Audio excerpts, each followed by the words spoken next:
Hola, buen día. ¿Cómo estás?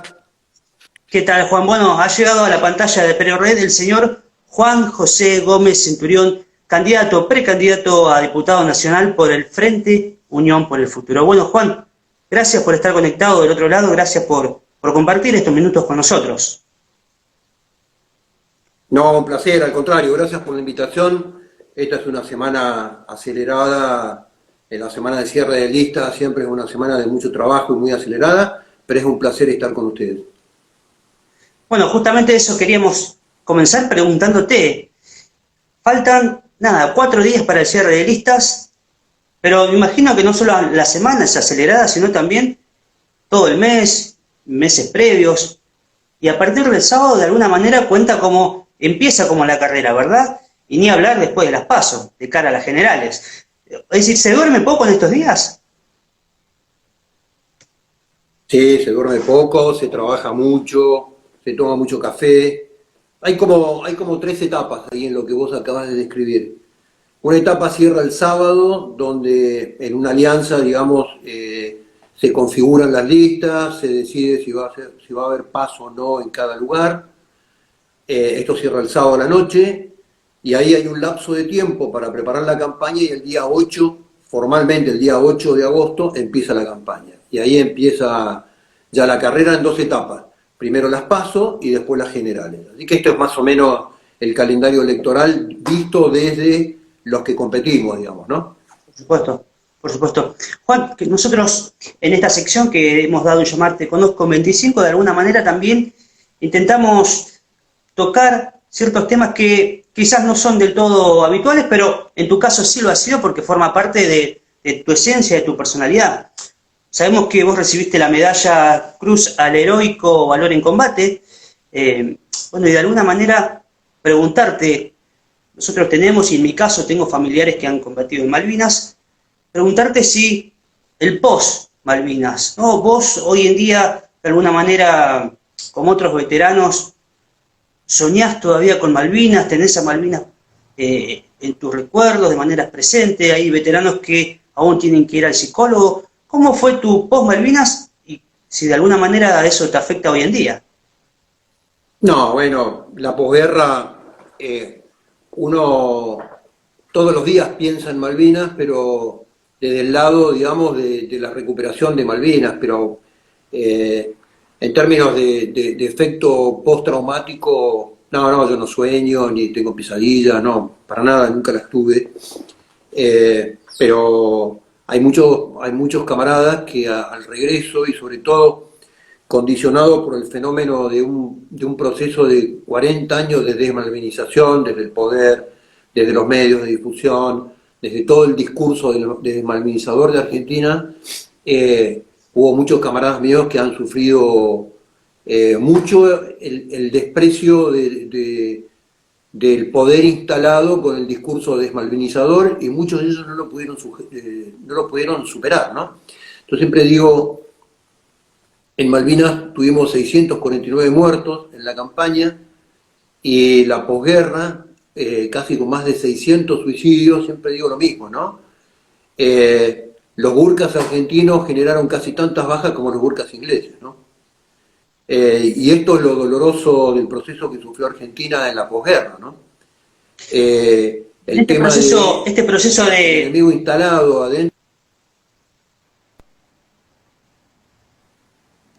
bueno, estamos teniendo problemas de conexión, a ver si vos me escuchás bien. Te escucho bien ahora. En este proceso de desmalvelización, como vos lo mencionás, como excombatiente, ¿no? Y como ciudadano argentino, ¿qué te genera? ¿Hay una sensación de impotencia, de bronca, bueno, qué emociones te pasan a vos, pero también a tus compañeros? Porque tenés compañeros, camaradas, como los llamás, que fueron parte de Malvinas y de alguna manera también están sufriendo esto que mencionabas recién. Eso me parece que cada uno lo vive desde su propia realidad, ¿no? A mí nunca me generó impotencia. Yo en 40 años de Malvinas lo que me dediqué con muchos camaradas míos es a malvinizar sistemáticamente. Pero yo te quiero aclarar una cosa.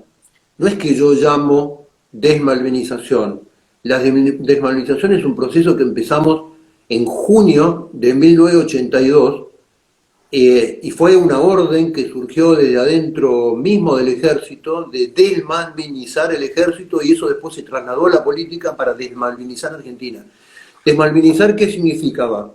Sacar Malvinas de la cabeza de los argentinos y en ese momento de la cabeza del ejército, digamos, ¿no? Y yo, ¿qué es lo que he visto? Gracias al trabajo de mucha gente, civiles, malvineros y fundamentalmente veteranos de guerra, en 40 años han intentado sacar Malvinas de la cabeza de la gente y la han instalado en el corazón de la gente. Yo hoy recorro la Argentina por todos lados y en el pueblo más modesto de la Argentina, en el pueblo más humilde, en la calle más humilde, en el medio del pueblo, ves un monumento a los muertos de Malvinas. Entonces Malvinas está en el corazón de cada argentino y fundamentalmente en los jóvenes. No han podido quitarlo entonces. No han podido evitarlo. Las cosas reales nunca desaparecen. Cuando uno fuerza la realidad, lo que está haciendo es comprimiendo un resorte. ¿No? El día que afloja la fuerza del resorte, el resorte salta. Y Malvinas es un resorte que le saltó a todos los desmalvinizadores, le saltó con toda una juventud y con una generación que se crió escuchando el discurso desmalvinizador, y de repente fue a la historia, fue a los veteranos, fue a las fuentes, empezó a leer los libros ingleses, y lo que se dio cuenta que Malvinas es una causa nacional tremenda, digamos, ¿no? Tal vez la única causa nacional que hoy reconocemos los argentinos como una causa nacional. Y ese reconocimiento que se viene dando desde más de 40 años, casi 40 años, de alguna manera hoy en día lo ves el reconocimiento del pueblo hacia los veteranos, ves el reconocimiento de tu familia hacia vos mismo, hacia los camaradas, pero ¿hay un reconocimiento del gobierno hacia los veteranos, por lo menos de este, o de los anteriores? Los gobiernos con los veteranos, acá hay dos cosas, ¿no? Una cosa es el poder. Cuando hablo de poder hablo de la política, los medios de comunicación, los medios pautados, toda esa cosa siempre tuvo un altísimo nivel de desprecio por el veterano. Ahora, la sociedad no nos ha dado nada más que afecto en los últimos 39 años, eso es lo que yo sentí por lo menos, ¿no? Y la política, ¿qué es lo que hizo con los veteranos? Los parceló, los fraccionó y les dio lo único que les puede dar, que es dinero. El dinero es una forma de reconocimiento, las pensiones, pero hay un reconocimiento que es reconocimiento moral que la política nunca quiso hacer, digamos, ¿no? Nunca quiso un desfile de veteranos, nunca quiso los veteranos reunidos sin ser segmentados por la política, desfilando en un día patrio, por ejemplo, ¿no? Hubo un intento el 9 de julio, creo que fue del año 2016, creo que fue de 2016, pero tampoco estaban todos los veteranos. La política lo que ha hecho siempre, con todo, con los veteranos de guerra, con el campo, con los ciudadanos, es segmentarlos, fraccionarlos, confrontarlos, ¿no? Y el reconocimiento que falta es ese. El reconocimiento no siempre pasa por dinero, pasa por plata, pasa por pensiones, pasa por... Por supuesto. El reconocimiento normalmente pasa por lo moral, digamos, ¿no? Tu madre cuando sos chico, cuando te reconoce, no te reconoce con dinero ni con premio, te reconoce con una caricia, con un afecto, con un abrazo. Los seres humanos tenemos una dimensión espiritual, afectiva, moral, que está muy por arriba de lo material, digamos, ¿no? Entonces la política, ¿qué es lo que ha hecho con los veteranos? Y lo ha hecho por un tema de conveniencia también, es darnos dinero, digamos, pero pensiones provinciales, pensiones municipales, cruzar las pensiones y todo eso, se ha ocupado de hacerlo prolijamente para tener el reconocimiento de algunos veteranos y para tener algunas agrupaciones de veteranos de apoyo. Pero Juan, no ha hecho más que eso, es dinero nada más. El próximo año se cumplirán 40 años de la gesta de Malvinas. 40. Yo creo que, dado el número, tendría que hacerse algo significativo, ¿no? Algún acto significativo, conmemorativo, con todas las letras. Este año no se pudo hacer por el tema de la pandemia, el año pasado tampoco, pero bueno, de alguna manera el homenaje en estos últimos 2 años ha pasado por alto, si se quiere, desde lo estatal. Hace mucho que pasa por alto y la ciudadanía no lo nota. Hace años que el presidente de la Nación, como comandante en jefe de las Fuerzas Armadas, no se para frente a las Fuerzas Armadas a reconocer sus 649 muertos, digamos, ¿no? Porque hay como un esquema ideológico. Pretender reivindicar Malvinas sin reivindicar los muertos de Malvinas es un disparate, digamos. es como hacer política en vano, digamos. Hablar de la soberanía de Malvinas y no reconocer que parte de lo que hoy nosotros estamos reivindicando es la sangre y el sacrificio y el esfuerzo de 649 muertos, de miles de heridos y mutilados, de madres que han perdido a sus hijos, de hijos que han perdido a sus padres, es como una reivindicación hueca. Entonces, como el tema ideológico que está presente y subyace en todos los gobiernos, es el tema de decir no reconozcamos a los muertos de Malvinas como integrantes de las Fuerzas Armadas. Por eso es que los presidentes no se ponen al frente de los homenajes el 2 de abril. Van a algún lugarcito, descubren una placa con veteranos amigos o del mismo entorno político, pero el presidente de la Nación es el comandante en jefe de las Fuerzas Armadas que tuvieron 649 muertos en el combate por las islas, digamos. Y eso es lo que necesita la Argentina. Estamos conversando con Juan José Gómez Centurión, que en esta ocasión él es precandidato a diputado nacional por el Frente Unión por el Futuro. Juan, comentarte que los mensajes llegan y de a montones, gente que se va conectando, que te deja sus saludos, el apoyo. Bueno, fuerza Juan, hay que rescatar a la Argentina. Gracias Juan por los valores que nos inculcás. Gracias Juan por siempre defender a los veteranos. Algunos de los tantos mensajes. Dando vuelta a la página, tan solo por un momento, vos fuiste funcionario en un periodo muy corto en el gobierno de Macri, renunciaste en el 2017. Preguntarte si te arrepentís de esa época. Sabemos que hubieron muchos, no digo disturbios, sino como acusaciones, después tenías que salir a defenderte, hubo mucho lío en esa época. Sí, ¿Te arrepentís de haber trabajado en ese tiempo, en la gestión de Mauricio? Yo fui funcionario hasta febrero del 2019, no del 2017. Perdón. No, 2017. Te aclaro. Y yo fui a un gobierno a colaborar al Estado Nacional como funcionario de un gobierno que prometía comenzar la transformación de una Argentina que estaba destruida, digamos, ¿no? Y cuando se empezó a desarrollar el tema del gobierno, lo que empecé a ver es que los funcionarios empezaban a adaptarse a las circunstancias y de alguna manera la dilación del tiempo y este modelo que se llamó el gradualismo se comió la pasión por la transformación. Y sobre pique vinieron cuestiones de carácter, para mí, que son de carácter moral, que no estaban en la plataforma, con la cual yo no estaba de acuerdo y que contradecían mis principios morales, por ejemplo, con el aborto. Y agarré y me fui, digamos, y se terminó mi participación en el gobierno. Y me fui, En el año... Sí. y te cierro. Me fui y me paré enfrente, digamos, ¿no? Dije, yo no estoy de acuerdo con esto y me paré enfrente.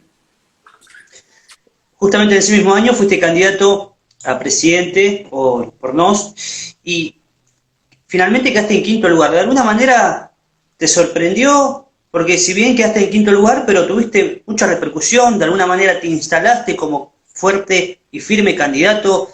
¿Te sorprendió?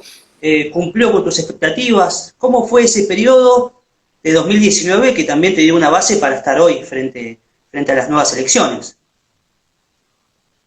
Para mí fue una sorpresa fenomenal. Vos calculá que nosotros largamos 5 personas sin ningún apoyo, sin empresarios que nos apoyen, sin vínculo con los partidos políticos, sin recursos, viajando en la Argentina por micro de línea y sacamos más de 850.000 votos. Las consultoras y los diarios, igual que ahora, nos decían que no pasábamos las pasos, que no existíamos, y salimos quinto con casi 3% de votos del padrón, donde los candidatos que eran privilegiados por los medios, que salían en televisión, que pagaban consultoras y demás, sacaron la mitad de votos que nosotros. Con lo cual yo ahí me di cuenta que lo que estábamos iniciando no era una locura, porque cuando yo me bajaba de un micro en cualquier lugar del país y le hablaba a los argentinos de Dios, de la patria, de la familia, de los valores de Argentina, del rescate de la Argentina, me entendía con toda claridad qué es lo que les estaba diciendo. Yo hubo provincias argentinas que salí tercero, hubo ciudades, por ejemplo, del interior de la Argentina, que salí segundo por arriba del presidente en ejercicio. sin nada, sin Claro. candidato bajo. Entonces, no es porque yo fuera buen candidato, es porque los valores que nosotros representamos están en el corazón de los argentinos y cuando vos esa chispa, esa brasa, la soplás y le decís, esto es posible, necesitamos armar un espacio político que tenga en el centro los valores de la Argentina, que hicieron de la Argentina una gran nación, la gente lo entiende con toda claridad. Y ahí largamos, digamos, ¿no? Nos desplegamos en 16 provincias, la pandemia, obviamente, un año la gente encerrada y los juzgados electorales cerrados no nos permitieron terminar con todos los trámites jurídicos para terminar los partidos, pero fuimos alianzas en Misiones, cerramos alianzas en la provincia de Buenos Aires, si Dios quiere estamos cerrando alianzas. Que estamos avanzando. Se cortó, ¿no? Se cortó, pero bueno, retomo con la siguiente pregunta. Uno, a ver, los pilares sobre el partido NOS, valores, Dios, patria, la familia. ¿En qué momento perdimos todo eso, Juan? Porque de alguna manera vos lo venís a reivindicar, pero ¿en qué momento dejamos de mirar hacia atrás y en qué momento dejamos todo eso como argentinos? Bueno, todo tiene que ver con todo, porque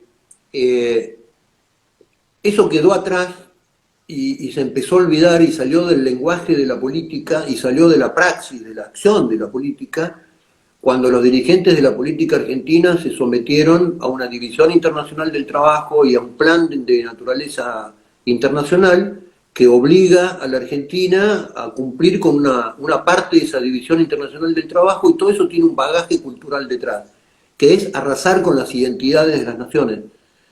Y el trabajo que hizo la política argentina, las naciones, dice Toynbee, que tienen una fe fundante, que tienen creencias fundantes, que tienen principios fundantes.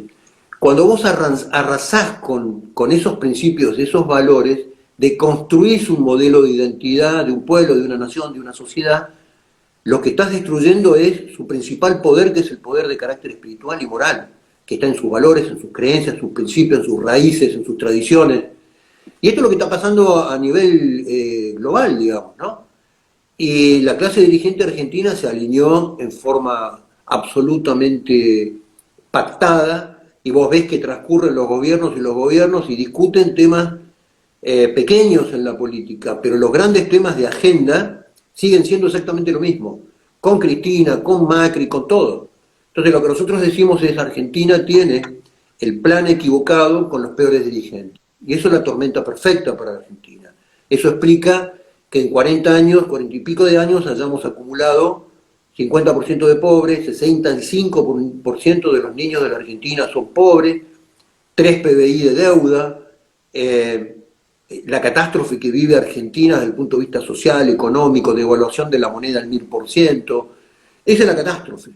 Y nosotros lo que decimos es, la Argentina tiene un futuro promisorio, tiene un futuro de inserción en el mundo totalmente distinto al que plantea esta clase dirigente, si se logra conformar una clase dirigente patriota, con una mínima visión estratégica de cómo Argentina se debe insertar en el mundo, y que además de eso tenga la honestidad y la transparencia de gestionar correctamente los fondos públicos, digamos. No es mucho lo que pedimos. Por supuesto.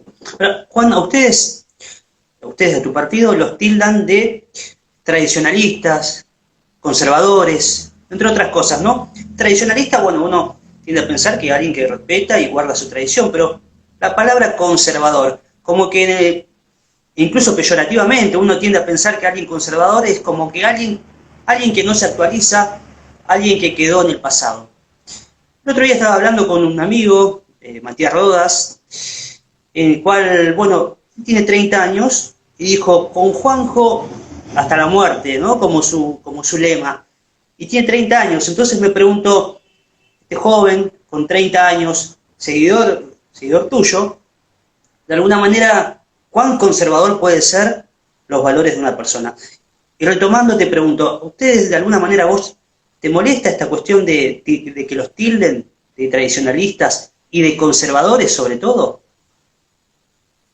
No, no me molesta para nada. La gente te rotula como intenta entender el mundo, digamos, ¿no? Yo te pregunto, ¿Qué país serio del mundo no cultiva sus tradiciones y no cultiva sus raíces? Las sociedades, como los seres humanos, cuando pierden el contacto con su raíz, como las plantas, se mueren, no producen frutos. Esto es un proceso biológico, digamos. Entonces, la gran causa que fue robada por la izquierda internacional, yo te diría, de la mitad del siglo XX y del arranque del siglo XXI, por ejemplo, es la conservación del planeta. Y es una causa conservadora. Sí, Entonces, sí. ¿cómo es esto? Conservar algunas cosas está mal, conservar otras cosas está bien. Entonces lo que yo digo es, ningún país serio del mundo, vos vas a Estados Unidos, vas a los países de Europa, rompe con sus tradiciones, rompe con sus esencias, rompe con sus creencias. Los americanos, que son uno de los países liberales del mundo con mayor desarrollo, tienen en su billete puesto, confiamos en Dios, in God we trust. Nosotros creemos en Dios. Y el presidente de los Estados Unidos, cada discurso, cierra su discurso diciendo Dios bendiga América. Porque Dios está en la fundación de los Estados Unidos. Entonces, los países serios, los países que se pueden insertar seriamente en el mundo con relaciones no carnales, sino con relaciones consentidas, con relaciones serias, con relaciones soberanas, son países que tienen muy clara su identidad. Es como, lo mismo como los seres humanos, si una persona no tiene muy clara su propia identidad, es muy difícil que se relacione bien con el resto de las personas. En las naciones pasa exactamente lo mismo. Ahora Entonces, esto que mencionás de la importancia de Dios en el gobierno, la importancia de Dios en el mandatario. Pero también recuerdo que el Fernández siempre lo cita a Dios, o la típica frase gracias a Dios, o de alguna manera lo tiene presente en sus discursos. Aunque paralelamente su política pareciera que no va de la mano del cristianismo, el tema del aborto, por ejemplo. Entonces, yo me pregunto, Juan, y te pregunto a vos, la gente que se proclama, ¿no?, en beneficio de Dios, o que Dios los acompañe, tal vez no son verdaderamente creyentes, o dicen creer en Dios, pero realmente no creen. a ver, yo quiero aclarar una cosa. Una sociedad y una norma legal como la Constitución, que coloca a Dios como fuente de razón y justicia, no quiere decir que sea obligatorio creer en Dios. Lo que quiere decir es que por arriba de las reglas y de las normas que pautamos los hombres, hay algo que es superior, que es la visión, la autoridad y el respeto a Dios. Entonces, el respeto a Dios en el derecho positivo es el respeto del derecho natural, que es, de alguna manera, la obra de Dios. Creas o no creas en Dios, digamos, ¿no? Entonces, cuando yo escucho la política argentina, jamás he escuchado en los últimos 10 presidentes invocar a Dios y pedir la protección de Dios, nunca jamás. Yo no lo he escuchado, no lo he escuchado. Y cuando vos ves el desarrollo del derecho positivo, que es el derecho que pautamos, que pactamos los hombres de alguna manera, en los últimos tiempos lo que ves es una contradicción absoluta con el derecho natural, como vos lo marcás con el tema del aborto, que además está en la Constitución puesto. No es que a mí se me ocurre o que a vos se te ocurre, es legal.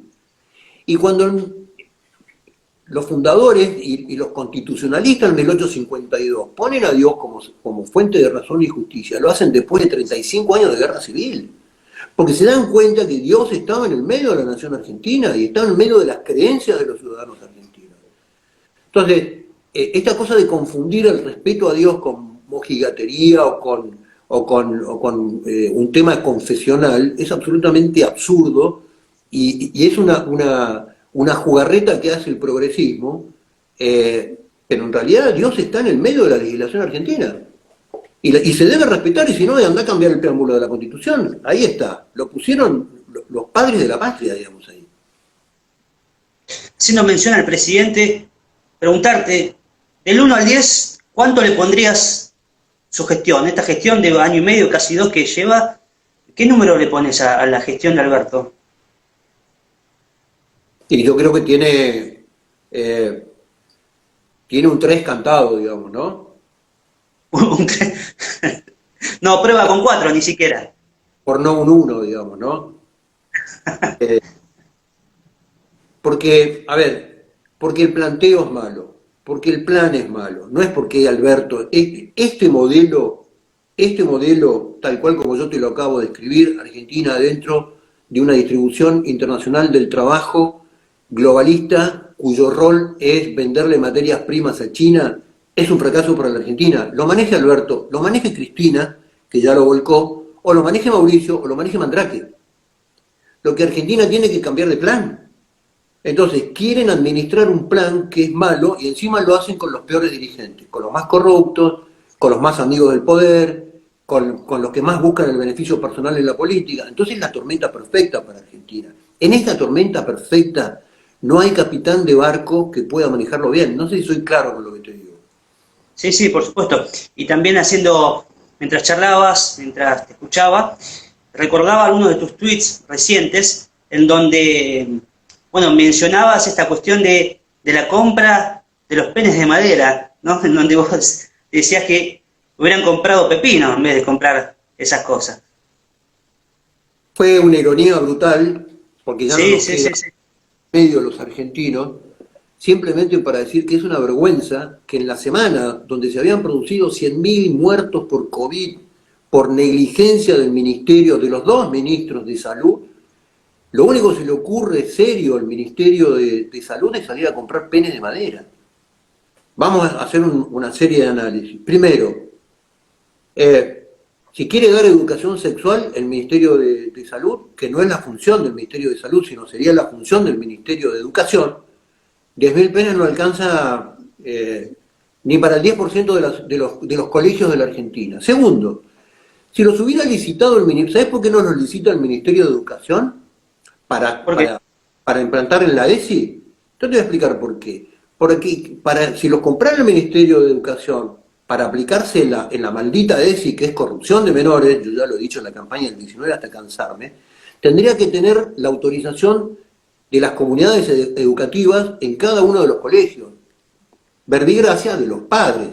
Entonces los compra el Ministerio de Salud y se los reparte a los colegios a ver qué pasa. Entonces, esto es jueguito para los lobbies que están empujando la ESI, que empujan la ideología de género, que son los lobbies que financian la campaña de los políticos actuales, tanto del lado de Juntos como del lado del Frente de Todos. Entonces, que el Ministerio de Salud salga a hacer jueguito para los lobbies en la semana que se anuncian 100.000 muertos, es una vergüenza. Los ciudadanos argentinos tendríamos que estar absolutamente enojados con este tema. Esto fue simplemente el tuit, ¿no? Por lo menos porque ya que van a gastar esa plata, con esa plata le compran pepinos a productores, ayuden en algo en la sociedad. A ver, política, ayuden en algo a la sociedad. ¿Qué es lo que falta ahora? Que va a venir en cualquier momento, que el fabricante de los penes de madera es primo, hermano o amigo o novio de algún funcionario. Acordate.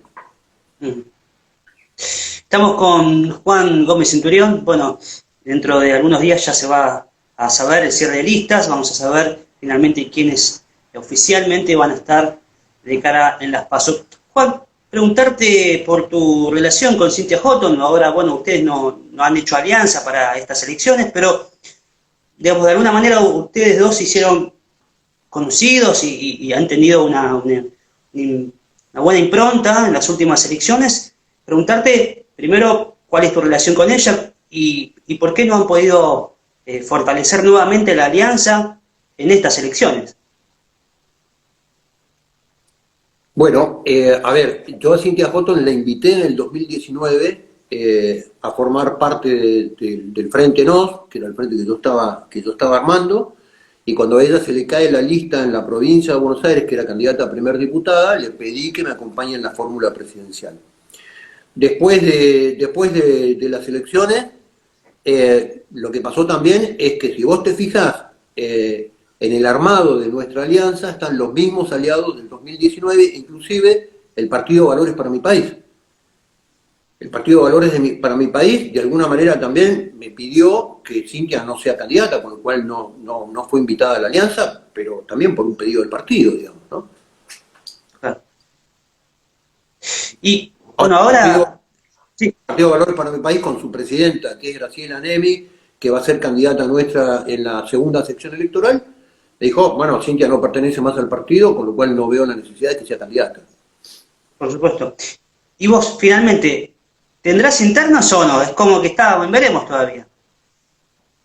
Sí, Faltan 4 días igual. A mí las PASO me parecen me parecen extraordinarios. Me parece muy bueno que la PASO da la oportunidad de competir a mucha gente que tiene entusiasmo por competir.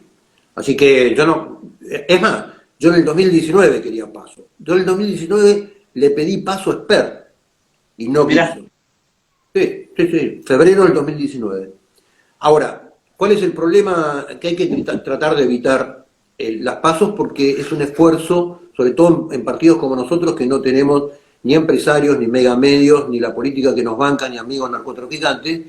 Es un esfuerzo logístico y es una pérdida de boletas. sí, Se perdió, vuelvo a enganchar. sí, Digamos, sí. en los partidos que no tenemos recursos es una bifurcación de recursos que hay que analizar, digamos. Pero yo desde el punto de vista político a mí me parece extraordinario que la gente compita y haya listas y después colaboren y se armen las listas juntos y colaboren entre ellos. Estamos tratando de que haya la menor cantidad de acá hasta el sábado, la menor cantidad de listas posible.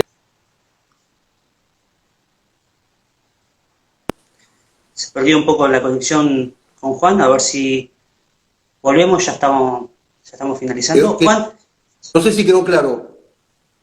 sí, sí, sí, se cortó un poco al final, pero quedó claro tú, digamos que vos querés que haya, te gustaría que haya internas, por ahora hay internas en tu partido, pero la realidad es que sí es un gasto y un desgaste también desde lo logístico, desde lo económico, pero bueno. Exacto. Pero Bueno, algunos mensajes. en algún lugar va a haber paso y va a haber listas que van a decir yo creo que puedo competir y van a competir y a mí me parece fantástico. Hay algunos mensajes, te voy leyendo para finalizar. Unámonos todos, carajo, liberales, conservadores y antiperonchos de todo el país. Bueno, qué bueno, me gustaría que haya una unión entre Esper, Milei. Sí, ¿Puedo hacer perdón, un análisis? por ¿Puedo hacer un supuesto. análisis? Ahora la política se simplifica cuando son dos grandes adversarios, porque arreglan entre ellos. Cuando vos mirás en el último año y medio, la oposición le votó al oficialismo todas las leyes sin discutir. Le votó el aborto, le votó la ley de cupo trans, le votó el presupuesto, le votó las leyes de la pandemia. Entonces, en las elecciones intermedias, elecciones al legislador, los legisladores entramos por proporción de votos. Y lo que necesita el Congreso ahora son voces distintas. Son voces que representen a la gente haciendo de oposición en el Congreso. Con lo cual, lo que hay que juntarse en las presidenciales. Pero juntarse ahora no tiene sentido. Lo que hay que ver es cómo es la proporcionalidad de votos y cuántos diputados pone cada espacio. Entonces, digo, es un gran negocio, tanto de las dos maquinarias electorales, de Cambiemos, como del Frente de Todos, es decir, júntense todos. No hay que juntarse todos. La República necesita voces dispares en el Parlamento, para que se escuchen otras propuestas, se escuchen otros proyectos de ley, se controle el oficialismo y no le voten las leyes al oficialismo con las dos manos. Señoras, señores, mi nombre es Daniel Dan Carrizo. Gracias a todas las personas que se han conectado desde todos los lugares del país. De Santa Cruz leíamos recién, Tierra del Fuego, bueno, Jujuy. Gracias a todas las personas que se han conectado. Esto es Perio Red Online. Recuerden que, bueno, si quieren volver a ver esta entrevista, entren a nuestro link, Perio Red Online, nos siguen y va a estar grabada. Queda la entrevista con Juan Gómez Centurión. Juan, desde ya, gracias por tu tiempo. La verdad que no queremos robarte más de lo que ya te hemos robado. Eran 25 minutos, pero nos excedimos. Gracias por tu tiempo. Lo mejor para las elecciones. Y los últimos segundos, el último minuto, es tuyo con la gente que te está viendo del otro lado. Bueno, en principio el agradecido soy yo. No te olvides de mí en la campaña, volveme a llamar para que charlemos un rato. Yo lo que le digo a la gente es, Argentina tiene un futuro extraordinario para nuestros nietos si organizamos los recursos de la Argentina.